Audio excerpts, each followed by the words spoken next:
Hey, welcome back to my channel. My name is Alondra Elizabeth. This is going to be my 1L recap. I am in my dorm room. Today is my last day here. If you watched my packing vlog, this is me just waiting to leave tomorrow. If you haven't seen it, I'll link it up on top.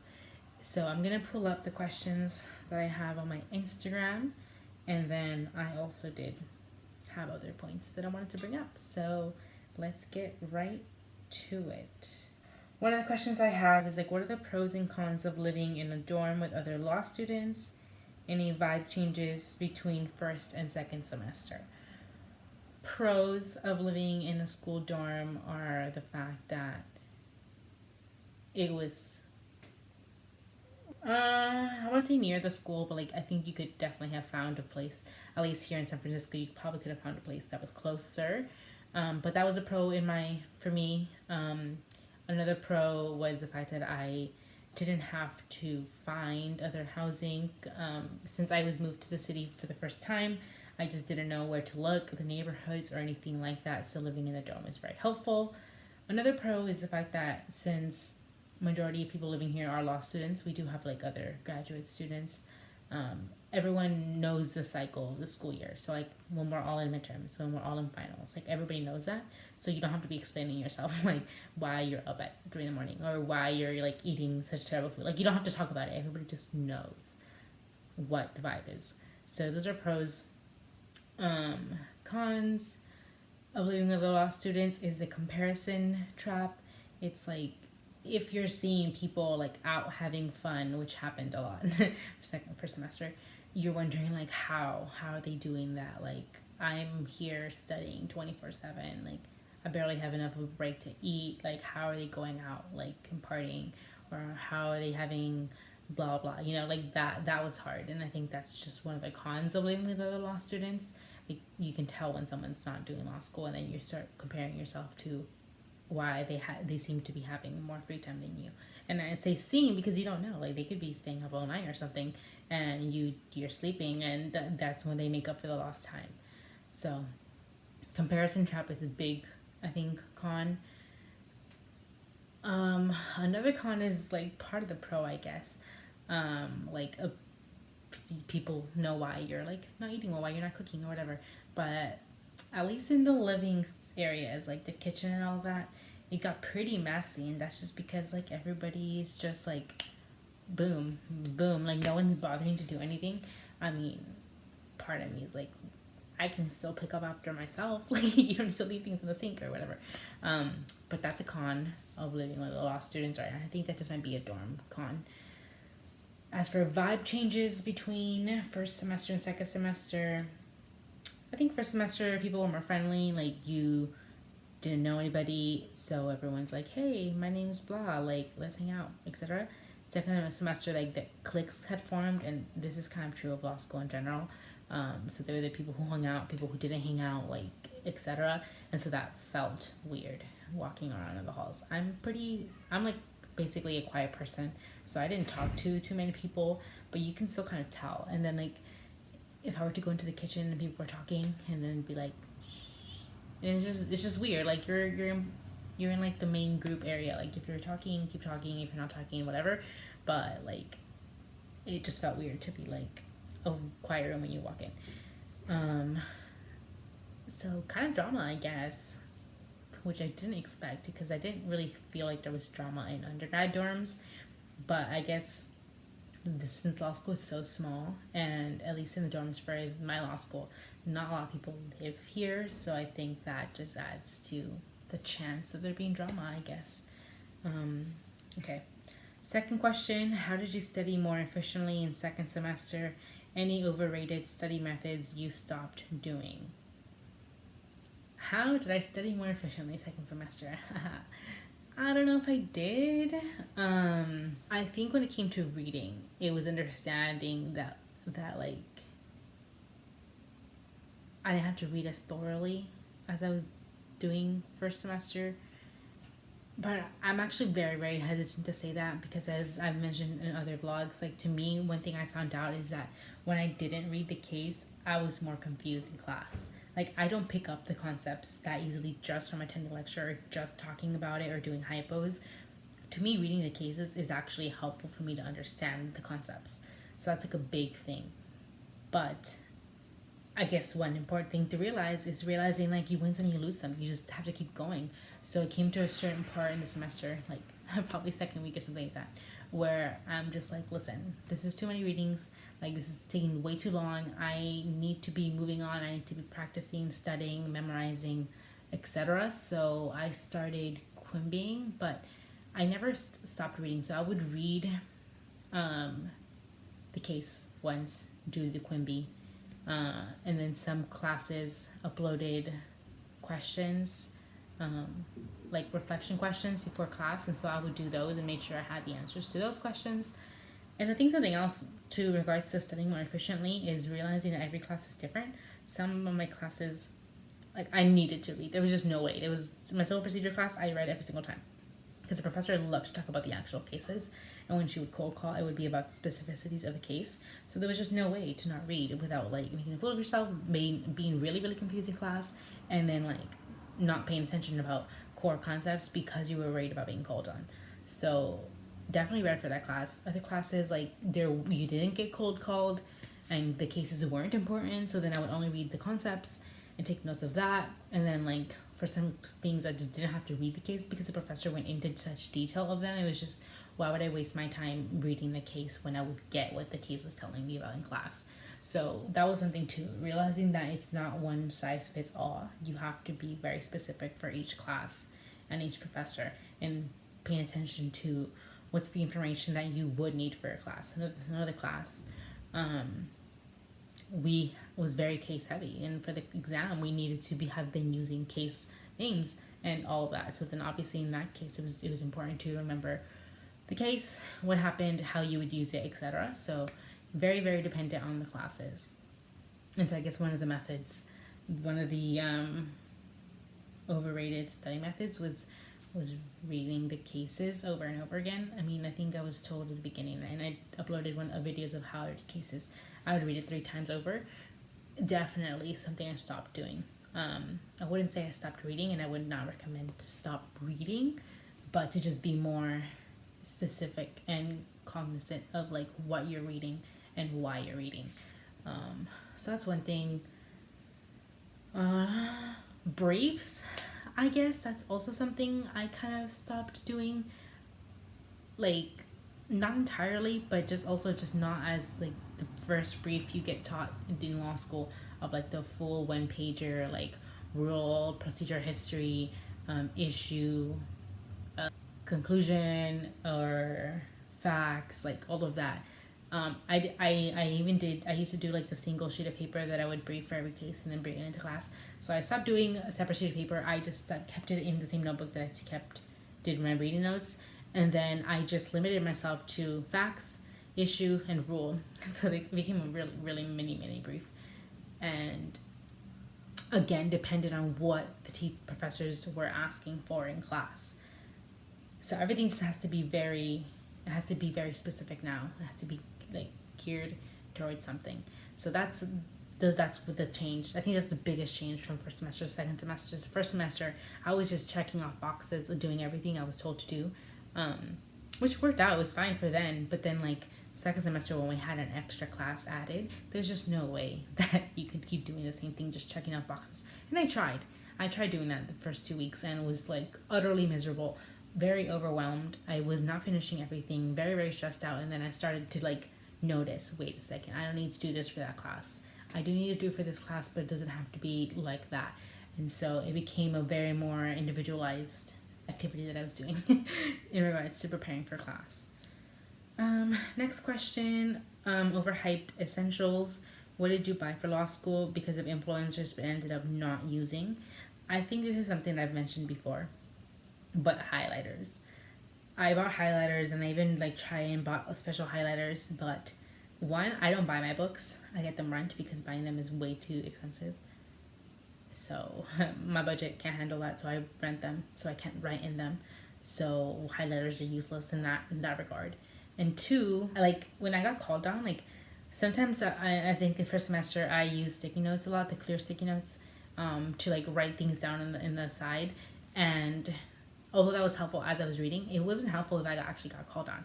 I would just get way more nervous having to like stare at my book and be like, what am I looking at? What am I looking at? So highlighting, that same concept would apply to highlighting. Like highlighting something in a book wouldn't be helpful in regards to getting called on, because if I was to take that out and write it onto a piece of paper or in my notebook as I did this semester, like that to me was even better than having just something in my book highlighted, because looking at the text would not be enough to make my brain remember what I read and what it meant. I would just be basically reading out loud, and that's not what professors are looking for. They're usually not wanting you to just regurgitate what's on the page. So that wouldn't work for me. My friend highlights. She's does it really well and it works for her, but that's something that didn't work for me. I only bought them because everybody kept saying like, oh, you need these are your life-saving thing in law school. So I mean, as an incoming 1L, I guess I would bring highlighters to see if it's something that would work for you. But I mean, I wouldn't go out of your way to buy like specific highlighters or anything like that until you know if it's something you will work for you or not. Let's see, something else that I bought. I don't think so, mostly because I was pretty much I was on a tight budget, and I still am on a tight budget, so I didn't go out and buy things just because people said. Like I only bought the highlighters because I assumed I would need them, and I really did believe in the whole like I'll probably use them, but it turns out I didn't, so I now have highlighters that I don't use. One thing that nobody told me I would need, and you do need, is a book stand for your textbooks, like reading. And I guess like you don't need it because you can just read like normal, but it is straining to be like, if you're gonna be reading a book like that for hours. So a book stand keeps it at least better high level, better posture, like not so much neck pain. So that's something that nobody told me. Literally no influencer ever mentioned them. So that's a PSA for you all. Meal prep and budgeting. Go-to food. My go-to food, as y'all have seen, are the freaking frozen burritos. They're 99 cents for 5. Yeah, you get 5, they're 99 cents. So that one's my go-to meal. Is that the best meal that could be my go-to meal? Not at all. But living in the dorm, we shared one kitchen. There was like 20 of us here, so that was just not something I was interested in doing. I didn't want to be cooking with strangers there or whatever, because I'm pretty self-conscious. Again, I'm pretty shy. I don't like being around people that I don't know well. So so yeah, I didn't really cook, and I hope to change that in my next apartment next year. So hopefully I can take y'all to some meal prepping. But my go-to food was the frozen burritos. How did you adapt to stay nourished in stressful season, time constraint? I don't think I successfully really adapted to staying nourished. I was doing like terrible things, eating frozen meals, not eating. I guess the only thing I really made sure I stuck on was drinking water. Like I've in the past, like high school, like even undergrad, like I would never drink water. I would just be dehydrated 24/7.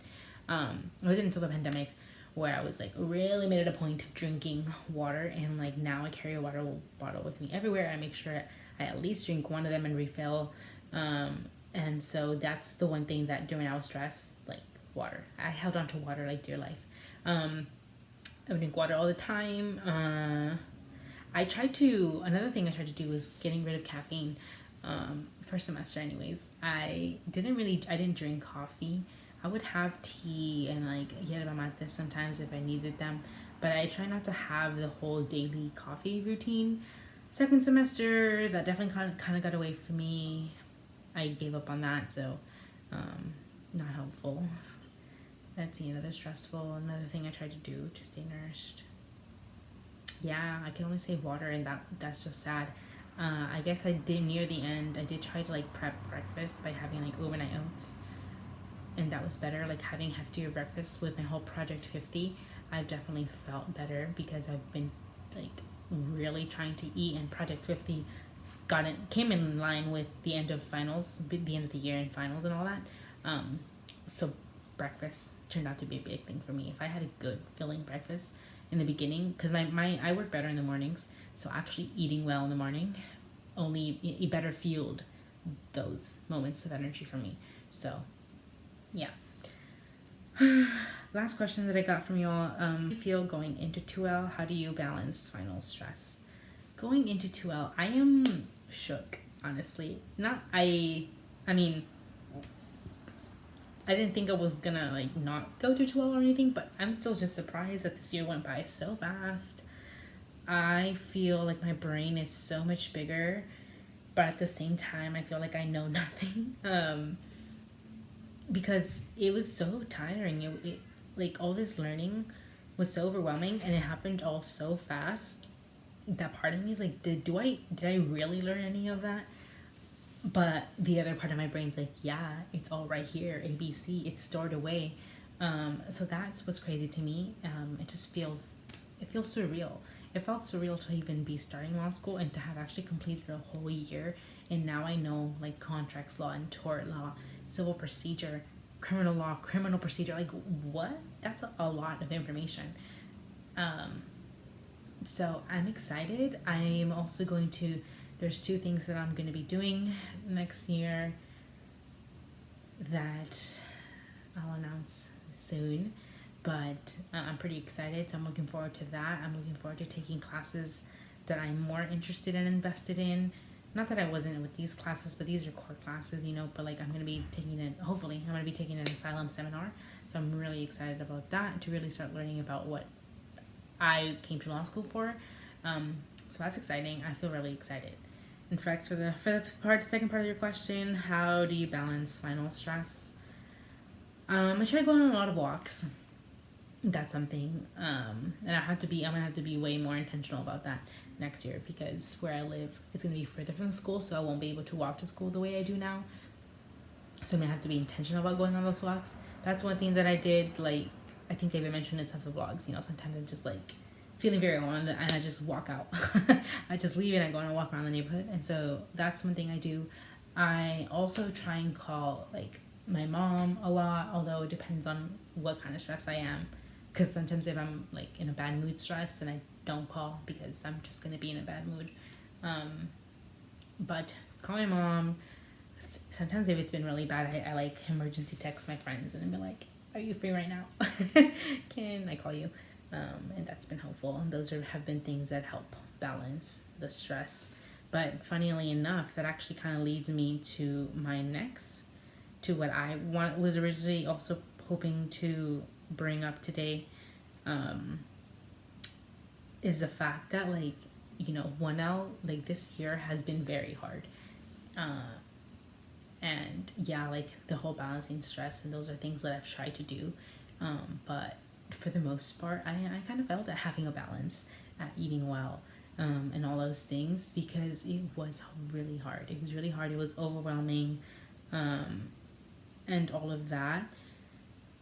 And also, it was very lonely.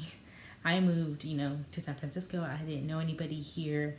I'm like 6 hours away from home, and I didn't know anybody. And so all of that, although exciting, and it has been exciting to like see the city and explore a new city, especially San Francisco, has so many cool things to do here. But it was very lonely, because a lot of my friends are also doing school, or they have a job, and so they're not available when I might need to talk to somebody, and I didn't really feel comfortable sometimes even reaching out when I felt like I wanted to talk to someone. So although I did do that sometimes, like majority of the time I didn't.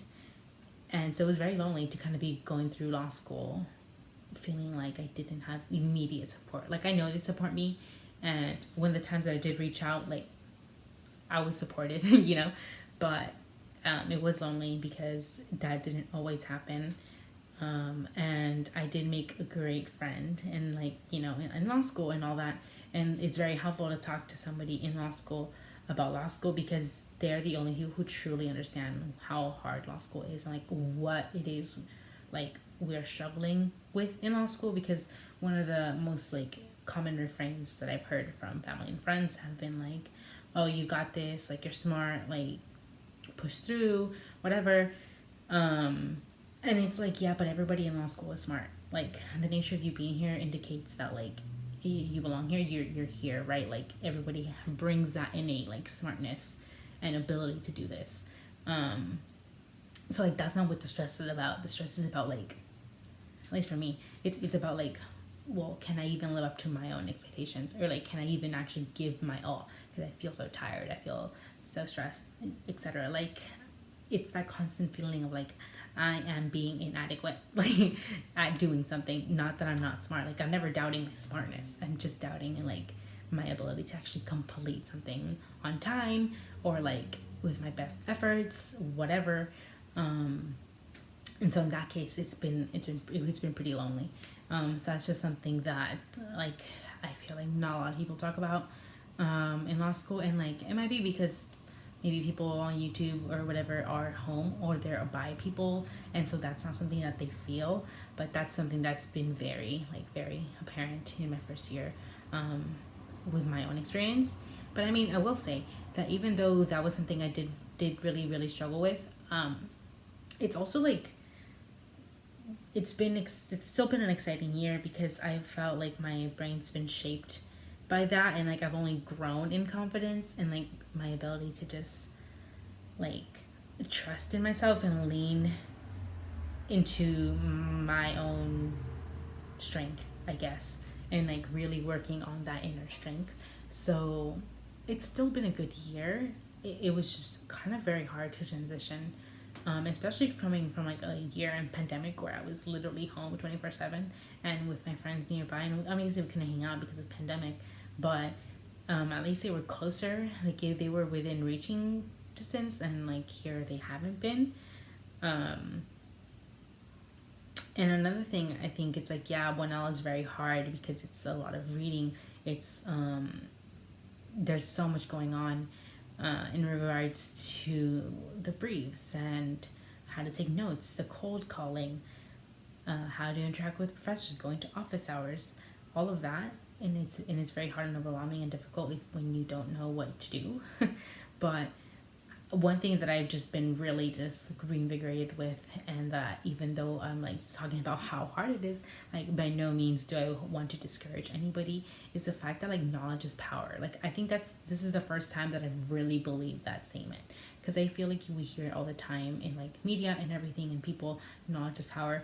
But, like, being here in school has been the first time that I truly believe that, because, as I mentioned, like, all these classes that I've learned, I'm shook, because it's, like, it's such important, valid information that has legitimate, like, consequences about people's lives, and, like, not everybody knows it, but everybody's governed by it. Like, that's insane. All these things, like, from criminal law and even civil procedure, like, how you go to court, like, when you go to court, like, all of that is just, like, yo, we all live, like, well, not all of us, maybe you don't live in the United States, but, you know, everyone who lives in the United States, like, we're all governed by those laws, and, like, not everybody knows those laws, and, like, obviously not everybody has to, but in regards to, like, criminal law and criminal procedure, like, those are the type of things that more of the common people should kind of know, because it's about them. It's about us, it's about our lives. And so, like, having the ability to learn all of that, it's crazy, and it made me feel so blessed and thankful to be here, and only gave me more, like, ammo and strength to keep going when it did get hard, because it makes sense, you know, like, this is all such, like, important information. I really need to, like, work on understanding this. Not everybody knows this, you know. This is my chance to be that person who knows, right? Knowledge is power. So that's another thing. Also, like, in regards to the difference between the semesters, I talked briefly in regards to the questions that were asked, but I think a big difference that not a lot of people talk about is the fact that, like, people tell you, like, 1L is really hard, and I just said that 1L is really hard, but I'm really talking about second semester, because 1L first semester, the excitement of being in law school overrides a lot of the overwhelming feelings, or at least it did for me. Like, even when I was starting and I got my first cold call, and I was like, oh my god, I was so dead. I was still really excited about the fact that I even got cold call. Like, I'm in law school. I just had my first cold call. Look at me. And And then when even if I felt like I didn't do well, I was still excited about doing well the next time I got called, and like being ready. And I would sit down to read, and it was hard, and I would complain, and I didn't understand. But I would like talk to my friend. I would like do Quimby as a like added resource. I was reading briefs 3 times. Like I was still I was very, very excited. And I was like, this is my first semester in law school. Like I'm making it, like this is it and whatever. And it was only, it was only 4 classes, and we're not allowed to work. We're not really allowed to be involved. So like the mind is very like just focused on school, as it should be your first semester. But that made it so even though it was hard, it didn't feel that hard. But then second semester, when you get an added class and you have to start applying to jobs and you have oral arguments in moot court, at least in my school, and that's all happening at once, and you're also thinking about the orgs you want to be involved in your second year, and you're starting applying to that, like that is when things just went crazy, because I was still trying to be as excited and like all of that, but like you just could not do everything in one day. Like that's why like I started changing how I was reading and all of that stuff, because it's like it's impossible. Like you still have to sleep, you still have to eat, you have to take care of yourself, and then you have to do all these added things. So second semester just becomes like, it just goes from like being focused solely on classes to having to like 5 other things on your plate, all of which are like important. And so the second semester is really where just things get like kicked up a notch immediately. But you're back first day and it's just like boom. I mean, even during winter break, I think in one of my videos I talked about how I was working on my resumes, I was working cover letters, working on a writing sample, like doing all those things during break, and then like you were expected to kind of already have them, so you're applying when you get back, but then you're also learning and having extra class and like learning new professors and new systems and doing all of first semester plus some again. And so the tiredness, the overwhelmingness, the stress, and everything is huge. Big difference from first semester to second semester, and like that's really what makes 1L year so hard. And then also to me, and I'm sure other people, like coming back and like maybe not being happy with the grades first semester, like that was always it still is a constant thing in my head, being like, you need to do better, you didn't like your grade, you need to change something, that's what you were doing last semester, are you sure that's what worked, like make it better, do better, like do better. And so that also is another added stress, and I just felt like an added weight that made second semester way harder than first semester. And the comparison trap grows too, because people start getting jobs and you don't have a job yet, and all these things, and there's just so much more that goes into second semester than your first semester. So this first year is truly like a roller coaster, because you start one, not knowing absolutely anything. You're really excited. It is hard. You're having to like learn how to read the law, learn how to analyze, learn how to write in law school, how to navigate everything. And if you're in a new city, like how to navigate being by yourself, trying to like find methods that are helpful and all of that. But it's very excited, and like you're growing, your brain is literally growing, like you're able to do all those things. You start second semester and you're just like, yeah, I know how to write, I know how to analyze, I know how to read, like I'm so ready, let's get it. And then you have all these new things coming on top, and it's a roller coaster, because you are growing. And that was something that I held on to a lot, like when I was struggling. It's like, listen, yes, it's hard, but like you are literally becoming stronger. You are literally learning this. You understand this. Like 5-year-old you would not have understood that. She'd be so proud. Like I would always remind myself to be proud of whatever moment I was in. Even if I was literally in my bed just lying thinking, this is so hard, what if I just don't?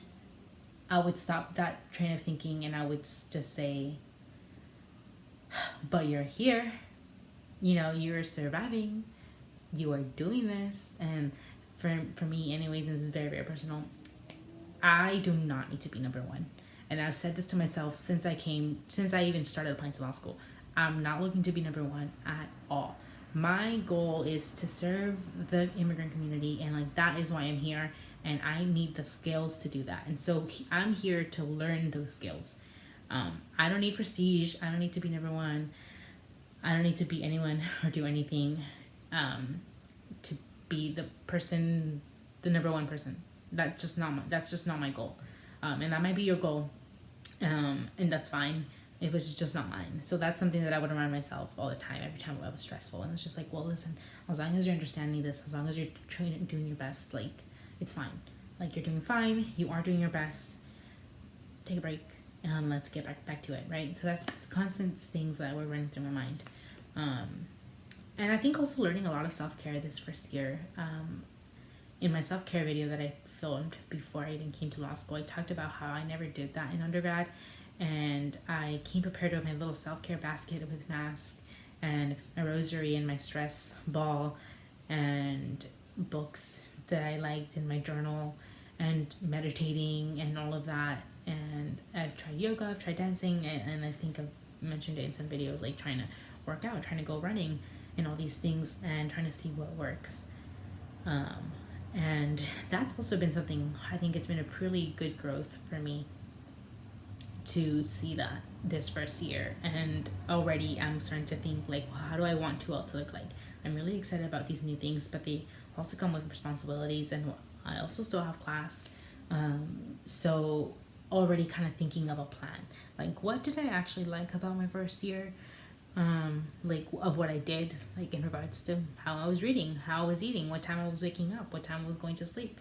This during this Project 50, I've been waking up at 5 and going to sleep at 10. And I think I really like that schedule because in the morning, not a lot of people are awake.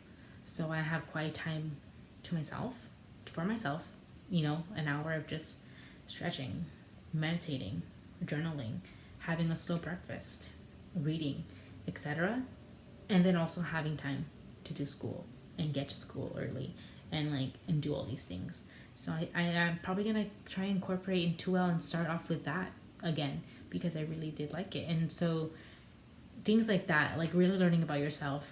And I think that's something that, yeah, like for you all coming in, or if you're a 1L, like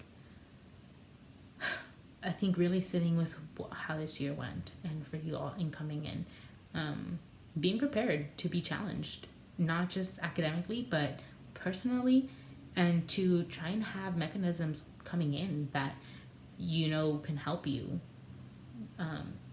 overcome those challenges. So whether that be talking to your friends before coming in, like, hey, is it cool if I text you whenever I need someone to talk to you, like, etc. You do that, but I think I did it on the opposite spectrum. I told my friend's family, like, yo, I'm gonna be busy. I won't probably be really able to talk to people all the time or like hang out and whatever. And that's an important conversation to have for sure, especially if you're used to hanging out with your friends all the time. But I think another important aspect of that is, hey, I'm gonna need support. Like, this is gonna be a really hard year. Is it cool if I text you to call sometimes when I actually do have time to call, or like whatever it is that works for you. And I think that comes with the nature of me not knowing how hard this is going to be. Like, you hear law school's hard, and this is something that my mom always told me that sometimes worried and sometimes really annoyed me. She would tell you, like, nobody said it was going to be easy, you know, just keep going. And it's like, yeah, nobody said it was easy, and people said it was hard, but nobody said how hard or what kind of hard it is. And I'm here to tell you, it's hard academically in regards to it's going to be different. You're going to have to definitely change or learn or adapt in how you do school. And then it's also going to be hard personally and your eating habits and whatever it is you're used to, like, hanging out socially. Like, I mean, economically, that's something you struggle, like, well, not struggle, but like if that's something you have to take into account, like budget wise for me was also a struggle because you get into a habit of like, whenever you happen to have a free time, it's always going out to eat or whatever. And it's like, we don't have an income first year of law school. Some people can work, but for the most part, you're not working. So dinner's on what income, you know? So all of that comes with a lot of growth. And again, if you're going to be in a new city like I am, it's going to be lonely for sure. And I think even my friend mentioned, like, it's still lonely in some regards because your friends won't really understand law school. Um, and they can give you one liners that you're just kind of like, mm, that's so helpful things, like. So yeah, I think it's going to be hard in the sense that there are moments that you're going to have to just deal with on your own and delve into that inner strength, but I think that makes us all better for it for sure. And another thing I think is just really trying to develop ways that you can take care of yourself before coming in, because that's going to be so important to hold on to when you're in school. So that's my recap on my first year of law school. I'm really happy and so proud that I've done my first year. Yeah, it's insane. I do feel like I know a lot. I am just really excited for my second year, but I'm also so ready for summer. To have my weekends back, to work a 9 to 5 and be done at 5. There's still things I need to do, like to prepare for second year. And can you believe it? We're already starting to think about our summer jobs for next summer. This is what I'm talking about. Law school is just, it goes by so fast, and there's so many things you need to be doing all the time. But I'm so ready. Cannot wait to take you all along with me. Thank you for watching. I hope this made sense. See you in the next one.